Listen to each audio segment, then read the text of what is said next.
কাঁচা আমের এই সিজনে এই রেসিপিটা একবার ট্রাই করে দেখতে পারেন, দেখতে ও খেতে দারুণ মজার। তো সবার প্রথমে 1 কেজি কাঁচা আম নিয়ে নিয়েছি আর সেটাকে ভালোভাবে খোসা ছাড়িয়ে এভাবে ছোটো ছোটো টুকরো করে কেটে নিয়েছি। এরপর একটা ফ্রাই প্যানে পরিমাণ মতো জল দিয়ে এটাকে সেদ্ধ করে নিলাম 15 থেকে 20 মিনিটের জন্য।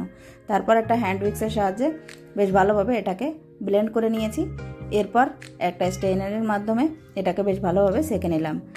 এরপর ফ্রাই প্যানে দিয়ে এর ভেতরে পরিমাণ মতো চিনি, স্বাদ মতো লবণ এবং চিলি ফ্লেক্স সহ অল্প একটু গ্রিন ফুড কালার দিয়ে দিয়েছি। ফুড কালারটা সম্পূর্ণ অপশনাল। বেশ ভালোভাবে সব উপকরণ শুকিয়ে নেব। তারপর যখন এরকম একটু আঠালো টাইপের হয়ে আসবে তখন থালের ভেতরে অল্প একটু তেল লাগিয়ে তারপর এটাকে পাতলা করে দিয়ে একদিনের রোদ্রে শুকিয়ে দিতে হবে। এই রেসিপিটা কিন্তু মাত্র একদিনের রোদ্রেই শুকিয়ে যায়। তারপর তুলে নিয়ে এভাবে টান দিলেই কিন্তু এক সাইড থেকে খুব সহজভাবে ছাড়িয়ে আসবে। তারপর পিস পিস করে কেটে নিন, সবাইকে খাওয়ান এবং সারা বছর সংরক্ষণ করে খান। ভালো লাগলে লাইক করে দেবেন। আর এই গরমে এই রেসিপিটা তো একবার ট্রাই করেই দেখতে পারেন।